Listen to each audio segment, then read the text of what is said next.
하나님의 위로와 축복이 여러분들 가운데 함께 하시기를 주님의 이름으로 축원합니다. 올해 비가 많이 옵니다. 와도 너무 많이 옵니다. 그래서 비 피해가 상당한데 혹시 여러분들은 다른 피해 없으시죠?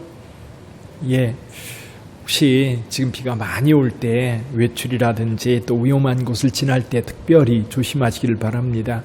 이번에 수해를 당하는 분들 보니까 그냥 길을 편안하게 가다가 갑자기 몰아치는 뚝이 터지거나 산이 무너지면서 변을 당하는 경우가 종종 있었습니다. 여러분 모두 조심하시기를 바랍니다. 오늘 중심 인물은 베드로입니다. 베드로. 우리는 베드로에 대해서 잘 알고 있지요. 베드로가 예수님을 만나서 예수님을 따르는 상황들을 좀 정리해 보면 이렇습니다. 베드로는 원래 벳세다라고 하는 마을 출신입니다. 벳세다는 갈릴리 바다 저 북쪽. 갈릴리 바다는 남부로 길쭉하고요. 그리고 서쪽 편으로 이렇게 하프처럼 이렇게 나와 있는 그런 호수입니다. 큰 호수에 남북으로 한 22km 정도 되니까요. 상당히 큰 호수죠. 근데 저 북쪽 끝에 이 헬몬산으로부터 흘러내려오는 요단강이 있는데 그 요단강 북쪽 갈릴리 바다 입구 쪽에 벳세다라고 하는 마을이 있습니다. 근데 이 벳세다 마을은 어부들의 마을이다. 어부들이 많이 살고 있는 그런 마을이었지요. 어느 날 베드로는 고기를 잡으러 바닷가에 나갔다가 고기를 한 마리도 잡지 못한 채 그물을 손질하고 있을 때 예수님을 만납니다. 그 자리에서 하나의 놀라운 기적을 경험하게 되지요. 깊은 데로 가서 그물을 내려보라고 하는 주님의 말씀에 순종해서 그는 깊은 데로 가서 그물을 내렸고 그물이 찢어지도록 고기가 잡히는 놀라운 경험을 합니다. 베드로는 이 사건 이후에 예수님을 전적으로 따릅니다. 지금까지 그의 삶을 지탱하고 있던 모든 기본적인 자산들이 있었어요. 갈릴리 바다, 또 배, 그물, 그리고 같이 일하는 동역자들, 마을 사람들, 가족들, 이 베드로를 가장 편안하게, 가장 안정된 상황에서 일할 수 있도록, 생계를 꾸려갈 수 있도록 만들어진 상황들입니다. 근데 예수를 만나고 나서 그는 기꺼이 이 모든 것을 버리고 예수님을 따랐습니다. 예수님을 따르면서 베드로가 경험한 게 뭡니까? 한번 상상해 보세요. 예수님을 따를 때에 베드로는 예수님의 설교의 은혜를 받았을 겁니다. 늘 툭툭 던지는 예수님의 비유라든지 예수님의 가르침은 그들의 전곡을 찔렀어요. 뿐만 아니라 베드로가 예수님과 함께하면서 많은 것들을 경험하게 되는데 그중에 놀라운 것은 기적들이죠. 우리 인간으로서는 도저히 경험할 수 없는 일들이 예수님을 통해서 너무 많이 일어나는 거예요. 특히 그 가족이었던 장모가 열병으로 누워있는데 예수님께서 고쳐주십니다. 귀신 들린 자 귀신을 쫓아내줍니다. 들것에 중풍병자를 들고 왔는데 예수께서 고쳐주셔서 그가 일어나서 이 자기를 들고 왔던 들것을 둘둘 말아 들고 집을 나가는 그 뒷모습을 베드로는 지켜봤어요. 나인성에서는 상여가 나가고 있는데 예수께서 그 상여를 멈추고 거기에 누워있는 과부의 아들을 살려주는 장면을 목격하면서 만약에 여러분들이 그 자리에 있었다면 어떤 느낌이었을까요? 베다니에서 무덤 속에 있던 나사로가 수건으로 얼굴을 동인 채 걸어 나오는 모습을 볼 때는 기절할 것 같은 숨이 멎는 그런 느낌이었을 것. 그런 놀라운 경험을 했던 베드로. 근데 위기가 닥치니까요. 베드로도 별거 아니었어요. 예수님께서 고난을 당한다는 이야기를 들을 때 안 됩니다라고 가로막아 섰습니다. 이유는 지금까지 따라왔던 예수님이 고난을 당하고 죽는다면 자기의 삶은 뭔가라고 하는 불안함 때문에 예수님 그러면 안 됩니다. 그때 예수께서 야단을 치죠. 사탄아 물러가라. 너는 나를 넘어지게 하는 자로다. 졸지의 수제자가 사탄이 되어버리는 상황도 되었었어요. 그리고 겟세마네 동산에서 예수께서 체포되었을 때에 베드로는 예수님을 3번씩이나 부인하죠. 왜 부인했습니까? 두려우니까. 자기도 체포돼서 붙들려 갈까봐, 혹시 죽을까봐 겁나서 그는 지금까지 그렇게 믿고 따랐던 그 예수님을 모른다고 딱 잡아 떼기를 한 번도 아니고 3번씩이나 했던 베드로. 근데 이런 베드로의 어떤 상황들을 아주 단적으로 표현되고 있는 상황이 오늘 본문의 말씀입니다. 오늘 본문의 말씀. 자, 오늘 본문의 말씀은 오병이어의 기적이 있은 후에 있었던 사건을 이야기하고 있습니다. 날이 저물었을 때에 많은 무리들이 배가 고파서 굶주려 있는 상황. 그래서 예수님도 그 무리들을 불쌍히 여기지만 제자들도 그 무리를 볼 때 너무 안 된 거예요. 너무 불쌍한 거예요. 그래서 예수님께 그저 그 사람들을 붙잡고 말씀만 가르치지 말고 예수님 그들 마을로 보내서 그곳에서 뭔가 좀 사 먹게 해야 되지 않겠습니까? 예수님께서 뭐라고 말씀하셨어요? 너희가 먹을 것을 주라. 그때 제자들이 떡 5개 물고기 2마리를 주님께 드리고 주님께서는 그것을 받아 축사하시고 떼어 나누어 줄 때 5,000명이 먹었어요. 다 배불리 먹고 먹은 것을 다 거두었더니 다 12광주리가 남았다 그랬어요. 그리고 나서 이제 저녁이 된 거예요. 어두워지기 시작하는 거예요. 그래서 예수님은 서둘러 제자들에게 배를 태워서 건너편으로 가게 하시고 예수님은 거기 남아서 무리들을 흩어 보냅니다. 그리고 홀로 산에 가셔서 기도하십니다. 그런데 이 예수님께 산에서 기도하실 때에 바다 한가운데 제자들 이 배를 타고 가는데 이 배가요 큰 배가 아닙니다. 우리가 이제 성지순례 가면 그 갈릴리 바다 체험을 하거든요. 근데 우리가 타는 배들은요 상당히 큽니다. 근데 실제로 예수님 시대에 예수님이 탔던 조각배가 발견돼서 이 뻘에 이렇게 이제 묻혔던 이 배를 이제 발굴을 해가지고 지금 전시를 해놓았어요. 근데 그 배에 12명, 13명 타면 꽉 찹니다. 꽉 차요. 그러니까 바람이 불 때는요, 이건 순식간에 뒤집어지는 거예요. 만약에 균형이라도 잘못 잡으면 이 바람이 몰아칠 때에, 풍랑이 몰아칠 때에 순식간에 뒤집어져 결국 물에 다 빠질 수 있는 그런 상황. 그래도 다행인 게요, 그 배 안에 누가 있었어요?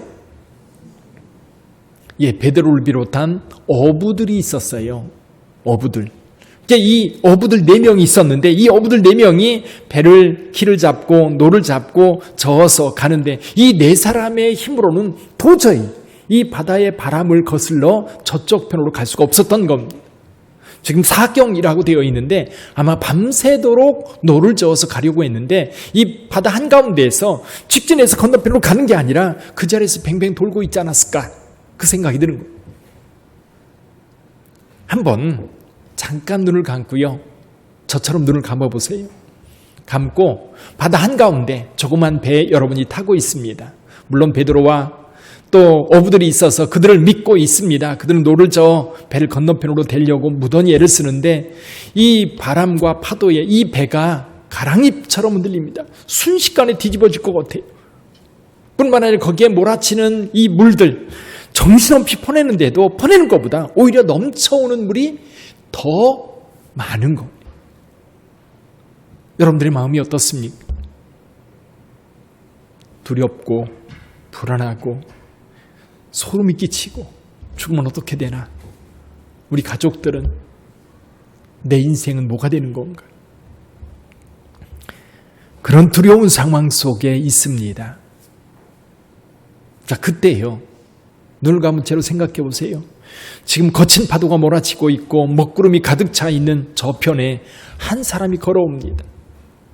분명 제자들은 그 모습을 봤어요. 그래서 말합니다. 유령이다. 왜냐면요, 여러분, 그 파도가 치고 바람이 몰아치는 그 상황에서 너무나도 편안하게 그 사이를 걸어오시는 예수 그리스도, 지금 배에서 겪고 있는 그 두려운 상황과는 너무나 대조적인 예수 그리스도의 모습.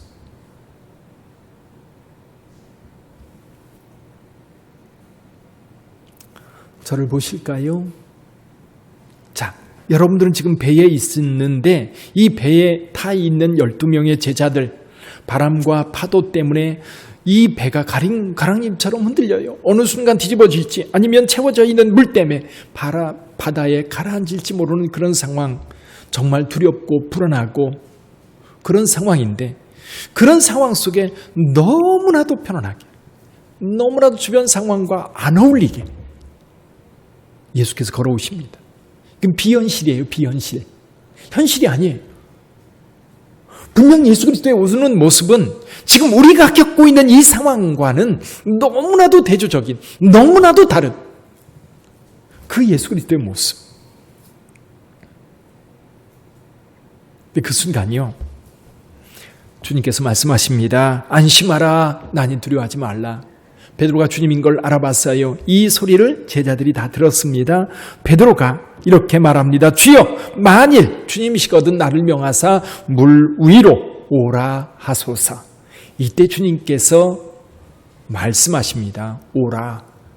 이게 오늘 주님의 메시지예요. 오라. 베드로가요, 배에서 내려 물 위를 걸어 예수께로 갑니다. 그리고요, 근데 끝까지 주님이 계신 곳까지 가지 못하고 중간에서 바람을 보고 무서워하자 물에 빠져들어갑니다. 베드로는 즉시 손을 내밀어 나를 구원해달라고 소리를 지릅니다. 이때 예수님께서 손을 내밀어 그의 손을 잡아 건지며 배 위로 올라오게 되지요. 배에 올라오자 바람과 파도가 잔잔해져서 건너편으로 무사히 갈 수 있었습니다. 오늘 본문의 말씀을 묵상하다 보니까 요즘 우리나라, 우리 시대가 그런 시대가 아닐까. 코로나 바이러스 때문에 온통 긴장하고 살아가는 저와 여러분들입니다. 또 교회가 안전하다고 우리는 늘 얘기하지만 또 간간히 엊그제도 고향에 있는 반석교회에서 이 확진자가 나오면서 또 거기에 성도가 어린이집에 교사로 있으면서 어린이들에게 감염되는 사례가 발생하면서 정부에서 또다시 교회의 모임 자제를 이렇게 촉구해야 되는 거 아닌가라는 이야기가 나오면서 왠지 기분도 별로 안 좋고 왠지 뭔가 찝찝한 그런 상황에 있습니다. 요즘에 물난리를 한번 생각해 보세요. 물난리. 우리는 지금 그 물난리를 겪은 우리 그래도 인천은 비가 많이 와도 그래도 지금 나은 거예요. 근데 지난주에 저희 어머니 때문에 홍성에 갔는데 홍성교회 목사님이 이제 저희 어머니를 케어하고 저를 어머니를 위해서 기도해주고 신방하고 그래서 감사히 전화를 드렸어요. 근데 목사님 큰일 났어요. 왜 그러냐 그랬더니 지하실에 이게 물이 역류해가지고 홍성교회 지하실에 식당이 있는데 그 물이 가득 찼다는 거예요. 큰일 났다는 거예요. 근데 그때 거의 12시쯤 됐을 때예요. 비가 얼마나 많이 오는지요. 차가 지나갈 수가 없는, 차가 지나다가 이렇게 휩쓸리는구나. 그 생각이 드는 거예요. 얼마나 많이 오는지. 또 지금 이번 수해를 당한 사람들은 아마도 이런 그 위기 속에서 이 풍랑을 만난 배와 같은 상황이었지 않았을까.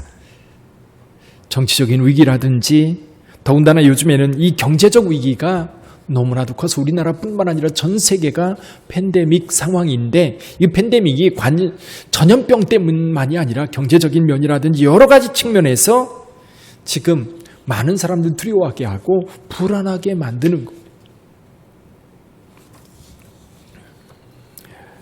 경제적인 위기도 풍전등화와 같은 그런 상황입니다. 우리나라가 웬만해서는 마이너스 성장을 기록한 적이 없어요. 1997년 IMF 상황 말고는 계속 성장해 왔는데 이제는 마이너스 성장이 현실이 되었고 이것이 현실적으로 많은 직장인들, 사업하는 분들에게 경제적 타격으로 오고 있어요. 이런 혼란기에 저는 오늘 본문의 말씀을 묵상하면서 우리에게 더 큰 위기가 있는데 그 위기는 바로 영적 위기다. 오늘날 우리 시대예요. 무신론의 시대라고 말해요. 그럼 세계적으로 유명한 분들이 무신론적인 이론을 내세우면서 무신론을 주장하기도 하고 그리고 또 기독교 신앙을 가지고 있는 분들 가운데에도 믿음 없이 행하는 사람들이 너무 많다 보니까 이 영적 위기라고 하는 것이 어쩌면 지금 풍랑을 만난 이 바다, 갈릴리 바다 한가운데에 있는 조각배와 같은 그런 상황 속에 우리가 있지 않을까.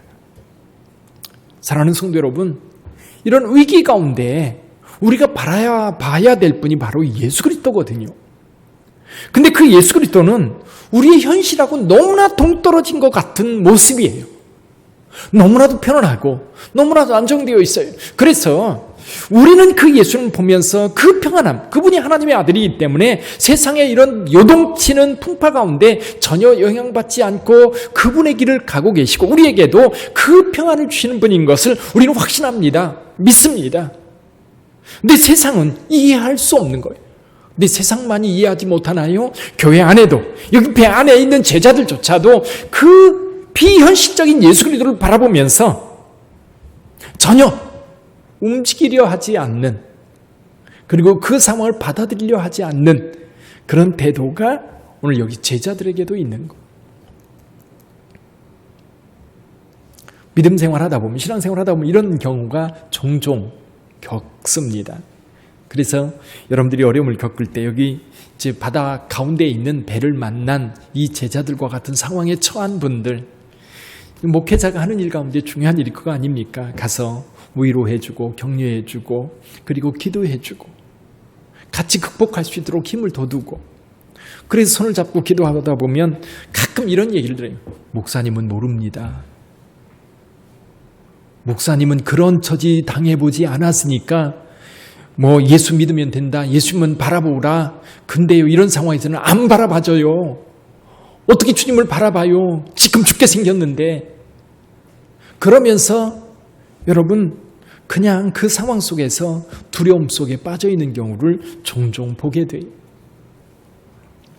사랑하는 성도 여러분, 어떤 상황이든지요, 우리에게는 예수 그리스도를 바라보고 가는 그리스도인들입니다. 여러분, 그 주님을 바라보며 갈 수 있는 저와 여러분들이 되기를 주님의 이름으로 축원합니다. 분명 비현실적인 예수 그리스도, 그분이 우리의 현실이 되는 거예요. 그분이 우리의 현실이 되는 거예요. 어떻게 그분이 우리의 현실이 될 수 있는가? 오늘 베드로의 태도를 통해서 몇 가지 볼 수 있어요. 그 중에 한 가지는요, 배에서 내리는 겁니다. 배에서 내리는 거예요. 배는 뭘 상징합니까? 나를 지금까지 안전하게 지켜주는 인프라들이에요. 기본적인 틀들이고 또 우리가 설 수 있는, 우리가 살 수 있는 어떤 안전장치들이기도 해요. 우리의 가정이기도 하고 우리의 지금 일하는 일터이기도 하고 또 우리가 사는 상황들이기도 해요. 안전해요. 근데 주님은 그 안전하다고 말하는 그 상황이 실은 뒤집어질 상황이잖아요.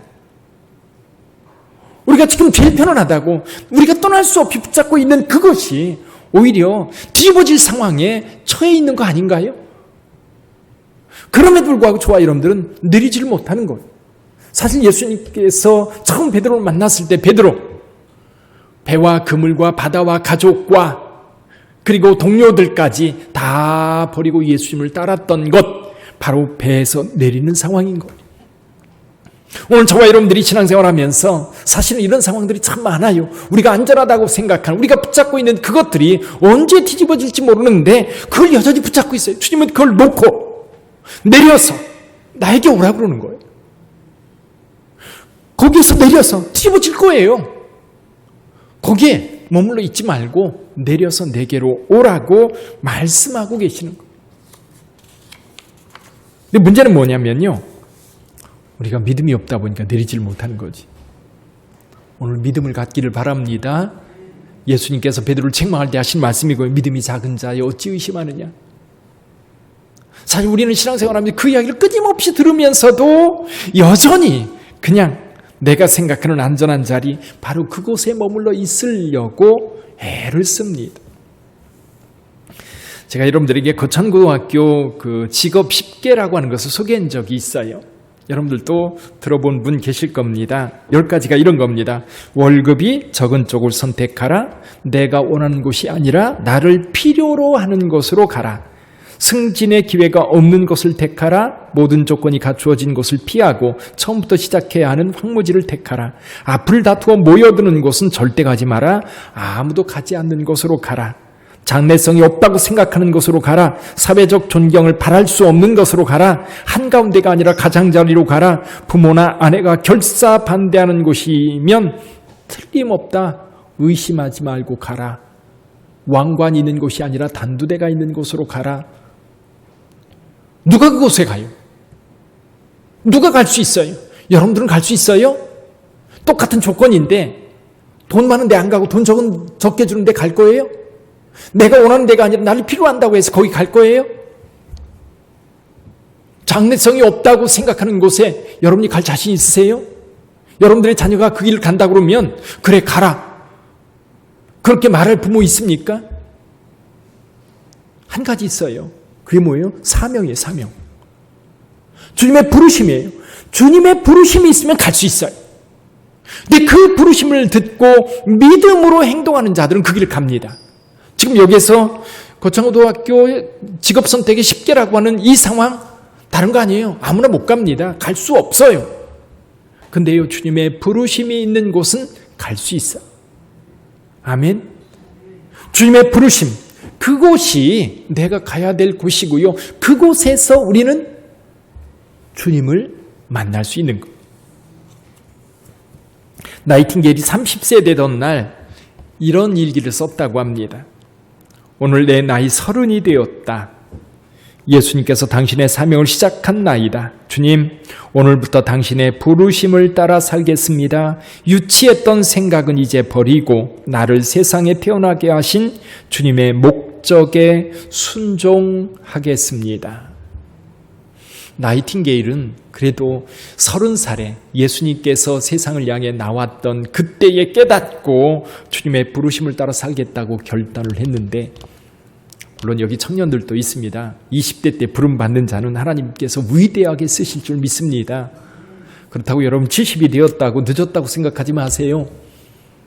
모세는 몇 세에 부름받았어요? 80에 부름받았어요. 아브라함은 몇 세에 아들 낳았어요? 아이고, 100세에 아들을 낳았어요. 이게 걱정하지 마세요. 늦었다고 생각하지 말고요. 지금이라도 내가 하나님의 부름이 있으면 가겠다. 오늘 여기 나이팅게일은 나중에 이제 그 전쟁터에서 이 상처받은 군인들을 치료하면서 백의의 천사로 널리 알려지게 되지. 한 기자가 물었답니다. 당신의 삶을 이렇게 성공적으로 이끌 수 있는 비결이 뭐였습니까? 라고 물었을 때 이렇게 대답했답니다. 비결은 하나뿐입니다. 주님께서 나를 불러주신 그 뜻에 나를 맡기고 사는 삶이었습니다. 그래요. 주님이 불러주신 그 부름에 내 자신을 던져 맡기고 가면 되는 거예요. 근데 우리는 두려워서 그 배에서 내리지 못하고 그저 주님만 바라보고 있는 거지. 세상 사람 이야기할 거 없어요. 믿지 않는 사람 얘기할 게 없고 저와 여러분들의 이야기입니다. 두 번째는요, 믿음으로 가는 거예요. 아멘. 믿음으로 가는 거예요. 믿음이 없으면 배에서 내리지 못합니다. 믿음이 없으면 주님을 향해 걸어가지 못합니다. 그러니까 베드로는 지금 주님을 바라볼 때 무리를 걷는 놀라운 경험을 합니다. 충격적 경험이죠. 그래서 생각해 보면 그런 거예요. 예수님처럼 무리를 걸어본 사람이 있으면 나오라고 그래요. 베드로가 손들고 나올 것 같아요. 우리는 아무도 손들지 못하지만 베드로는 그 걸어봤어요. 비록 중간에 빠져들어가긴 했지만 여러분, 베드로의 도전은 분명히 무리를 걸을 수 있는 그 경험을 할 수 있었던 것. 사실은 믿음이 능력이고요. 믿음이 지혜고요. 믿음이 권세입니다. 믿음이 우리로 하여금 그 일을 행하게 하는 거예요. 비현실적인 예수 그리스도, 분명히 지금 현실에서 주님을 바라보면 비현실적인 상황인데 믿음을 가지고 주님을 보고 가면 여러분, 그것이 현실이 되는 거예요.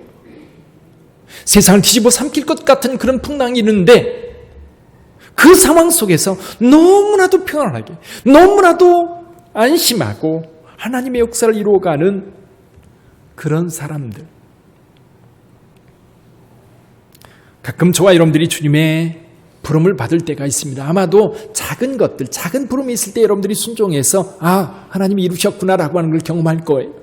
근데 이게 큰 부름에도 역시 적용되는데 우리는 큰 것보다도 아주 작은 우리 일상의 소소한 상황 속에서 주님이 오라 할 때에 아멘하고 도전의 발걸음을 내디뎌 보세요. 믿음으로 내디뎌 보세요. 코리텐 붐이라고 하는 분이 계십니다. 원래 네덜란드 사람인데요. 2차 대전 때 원래 네덜란드는 중립국을 선포했었어요. 그런데 중립국 이런 거 상관없이 독일이 네덜란드를 점령해 버렸지. 그때 이제 유대인들을 체포해서 이제 학대하고 죽이고 그럴 때에 이 코리텐 붐 가정에서 이 유대인들을 감춰줍니다. 원래 보호해줘요. 그러다가 나중에 이게 이제 나치에 의해서 들통이 나면서 온 가족이 다 이제 수감이 되게 됩니다. 수감 중에 언니도 죽고 아버지도 죽고 이 사람만 혼자 살아남아요. 나중에 이제 신학을 공부하고 목회자가 되어 전도자가 되어서 여러 곳에 다니면서 복음을 전하는데 하루는 하나님의 음성을 듣습니다. 독일로 가라. 전 못 갑니다. 그 원수의 집 땅에 내가 어떻게 갑니까? 근데 하나님의 부름을 받아 결국 그곳에 가서 복음을 전하면서 놀라운 경험을 하게 되지요. 근데 이분이요, 한 가지 나중에 이제 나이가 많아서 있었던 일화를 소개합니다. 이분이 이제 러시아가 아직 공산주의 체제에 있을 때에 소련에 이제 성경을 전하고 싶은 마음이 간절해진 거예요. 그곳에 가서 사람들에게 성경을 나눠주고 싶은 마음이 간절해서 이제 하나님의 이걸 부릅니다 생각을 하고 성경을 가방에다 한 가방 준비해가지고 소련의 비행기 타고 들어갑니다. 주변 사람들이 다 말리는 거예요. 이건 너무나도 무모하고 너무나도 위험한 일이다. 그런데 이 코리텐 붐은 확신이 있는 거예요. 하나님이 내게 시킨 거라고 확신이 드니까 그 가방 들고 갔습니다. 근데 비행기 타는 데까지는 무사했는데 이제 내려서 소련 공항에서 짐 검색을 하는 겁니다. 세관에서 짐 검사를 차례로 하는데 거기 이제 줄 서서 기다리는 거예요. 손에 땀을 쥐게 하는 그런 상황이지요. 자, 그런 상황에서 어떻게 하면 이 세관원의 눈을 이렇게 가려 주어서 이 성경이 무사히 이 세관을 통과할 수 있을까 생각하면서 코리텐 붐이 하나님 앞에 기도를 묵상하며 기도하고 있는 거예요. 그런데 그렇게 이제 조용히 기도하고 있는 세관이 할머니를 딱 보더니 하는 얘기가 뭐냐면 이런 겁니다. 이것이 할머니 짐이에요? 아이고, 할머니 왜 이렇게 무거운 짐을 들고 오셨어요? 그리고 그 세관원이 짐을 번쩍 들어서 어디까지? 택시 타는 데까지 데려다 주는 거예요. 그 순간 하나님께서 나에게 명하신 것은 결국 이 일도 무사하게 이 일을 이룰 거라고 하는 하나님의 약속이 있었던 거예요. 믿음을 가지고 행했기 때문에 그는 무사히 그 일을 마칠 수 있었던 겁니다. 사실 이런 도전들이 우리에게 상당히 많거든요. 근데 우리가 믿음이 부족해서 머뭇거리는 동안 그 영적 경험, 능력을 경험하지 못한 채 여기에 가만히 서 있는 건 아닌지. 그런데요, 이렇게 믿음으로 행할 때에도요, 베드로처럼 물에 빠져갈 때가 있어요. 그 위대한 믿음의 소유자도 예수님을 3번씩이나 모른다고 딱 잡아떼는 그런 실수를 범하기도 했어요. 그럴 때 우리가 믿음으로 행해도요, 물에 빠질 때 있고 또 실패할 때가 있습니다. 두려워하지 마세요. 그때는 주님이 멀리 계셔요? 가까이 계셔요? 언제나 가까이 계십니다. 우리가 주님의 일을 하고 있는데 주님이 멀리 계시지 않아요. 주님의 명령을 수행하고 있는데 멀리 계시지 않아요. 가까이에서 우리를 보고 계세요. 우리가 실수할 때, 우리가 넘어질 때에 우리가 손을 내밀면, 나를 도와달라고 외치면 주님은 즉시 손을 내밀어 그 수렁에서, 그 바닷물 가운데에서 저와 여러분들을 건져주시는 줄 믿습니다. 그러니까 갈 수 있는 거예요. 그러니까 도전할 수 있는 거예요. 오늘 주님께서 오라 하십니다. 어디로 여러분들을 부르십니까? 어디로 부르세요? 이 팬데믹 상황에서 우리 주님은 예배 자리로 저와 여러분들을 부르십니다. 근데 두려워요. 교회 가면 감염될까? 또 교회 갔다 왔다는 것 때문에 직장에서 회사 그만두라고 경고하지는 않을까? 그때요, 평안히 주님을 찾으세요. 주님이 오라 하시는 그곳에 오세요. 뿐만 아니라 여러분들은 봉사의 자리로, 헌신의 자리로, 또 뭔가 여러분들이 재능을 가지고 있는 그것을 주님 앞에 드리라고 도전할 때가 있을 거예요. 그 도전할 때에 불안해하지 마시고 두려워하지 마시고 오히려 이 배 안에 있는 게 더 불안해요. 아멘. 주님을 바라보고 비현실적인 것으로 느껴지면서도 거기가 제일 안전하다는 사실을 믿고 가는 여러분 되시기를 주님의 이름으로 축원합니다. 오늘 이 설교를 듣고요, 여러분 고민해 보세요. 주님께서 여러분들을 부르시는 자리가 어디인지, 여러분의 가정을 지금 주님께서 어디로 부르시는지. 저는 이 말씀을 준비하면서 고민했습니다. 주님의 몸된 교회를 주님께서 어디로 부르시는지, 우리는 또 우리 교회가 안전하다고 생각하는 그곳에 머뭇거리고 있는 건 아닌지, 분명히 주님께서 주님의 몸된 교회가 가야 될 주님의 부름이 있는데 그 부름을 따르지 않고 그냥 여기가 좋사오니 여기 있는 게 좋겠습니다라고 말씀하고 있는 건 아닌지, 여러분의 직장의 삶도 좀 더 크게는 국가적인 차원에서도 이런 음성은 분명히 들리는 것 같아요. 너무 거창하게 생각할 건 없고요. 여러분 개인적으로 주님의 부르심이 어떤 건지 묵상하면서 주님이 부르실 때에 기꺼이 베드로처럼 배에서 내려 주님을 바라보고 가는 저와 여러분들이 되기를 주님의 이름으로 축원합니다. 기도하겠습니다.